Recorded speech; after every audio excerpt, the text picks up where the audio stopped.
আসসালামু আলাইকুম, welcome to গ্রামীণ রান্নাবান্না। আজকের রেসিপি তালের পিঠা। তো দেখুন পিঠাগুলো কতটা সুন্দর হয়েছে এবং কতটা সফট হয়েছে ও ভিতর দিয়ে কতটা সুন্দরভাবে হয়ে গিয়েছে। আপনারা পিঠাগুলো দেখে বুঝতে পারছেন এই পিঠাগুলো মৌসুমের পিঠা।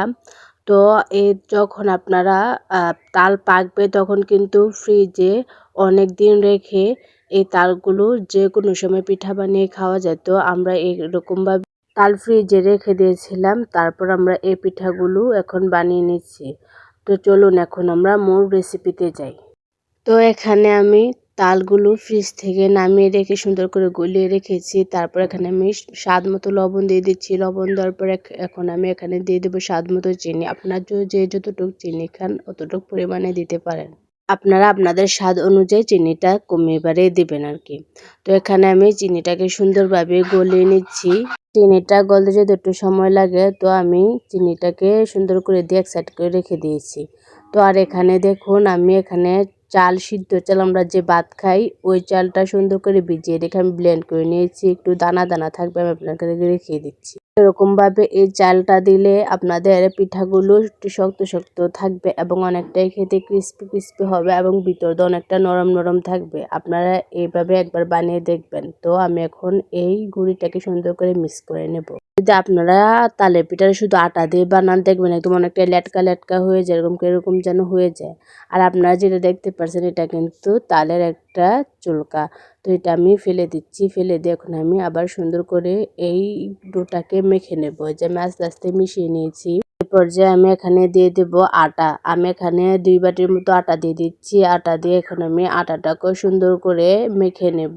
অবশ্যই এখানে আপনারা আটাও দিবেন। আটা দিলে কি হবে, এই তালের পিঠাটা অনেকটাই নরম নরম হবে। শুধু আটা দিয়েও বানাতে যাবেন না বা শুধু চালের গুঁড়ি দিয়েও বানাতে যাবেন না। যদি বানান তাহলে শুধু চালের গুঁড়ি দিয়ে বানাইলে কিন্তু অনেকটাই পিঠাটা শক্ত শক্ত হয়ে যাবে, আর আটা দিয়ে বানালে অনেকটা লেটকা লেটকা হয়ে যাবে। তো এই পর্যায়ে আমার ডোটা গোলা হয়ে গিয়েছে। আপনারা দেখে বুঝতে পারছেন কিরকম আঠালো করতে হবে এই ডোটা, তাহলে কিন্তু পিঠাটা পারফেক্ট হবে এবং ততটাই সুন্দর হবে, খেতে অনেকটাই মজা হবে। তো আমার ডোটা গোলা শেষ, আর এদিকে আমি তেল গরম করে নিয়েছি।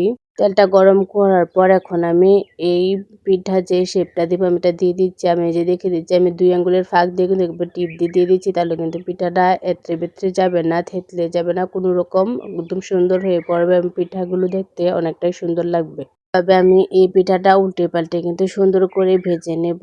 আর এভাবেই চালেরটা যে সিদ্ধ চালটা দিয়ে কিন্তু এভাবে দানা দানা করে রাখে পিঠাটা বানালে পিঠাটা খেতে অনেকটাই মজা হয়। আপনারা একবার বানিয়ে খাবেন, দেখবেন অনেকটাই এভাবে বানালে মজা হয়। আর আপনারা তাল এভাবে ফ্রিজ আপ করে রাখলে আপনার যে কোনো সময় যখন ইচ্ছা হবে এভাবে তালের পিঠা বানিয়ে খাবেন, দেখবেন অনেকটাই মজা হয়। আর আপনাদের সবার ঘরেই কিন্তু খাবার যে ভাতের চালটা থাকে, চালটা দিয়ে পিঠাটা বানিয়ে ফেলতে পারবেন। আপনাদের আর কষ্ট করে সাদা আতপ চাল খুঁজতে হবে না, কোনো কিছু করতে হবে না। ঘরের ভাতের সাদা চাল দিয়ে আর সামান্য আটা দিয়ে আপনারা এই তালের পিঠাটা বানিয়ে ফেলতে পারেন। অনেকটাই মজা হয় এবং অনেকটাই টেস্টি হয়। আপনাদের সাথে কথা বলতে বলতে আর পিঠাটা লাল লাল করে ভাজা হয়ে গেছে। আমি আপনাকে কালারটা দেখিয়ে দিচ্ছি। ঠিক এরকম ভাবে ভেজে আমি এখন উঠিয়ে নেব। উঠিয়ে দেখুন কতটা সুন্দর হয়েছে এবং কতটা লোভনীয় হয়েছে। আপনারা তালের পিঠাগুলো দেখলেই বুঝতে পারছেন যে পিঠাগুলো কতটা সুন্দর হয়েছে। আমি আপনাদের একটা ভেঙে দেখেছি, দেখুন ভিতর দাও কতটা সুন্দরভাবে কুক হয়ে গিয়েছে এবং উপর দিয়ে কিন্তু অনেকটাই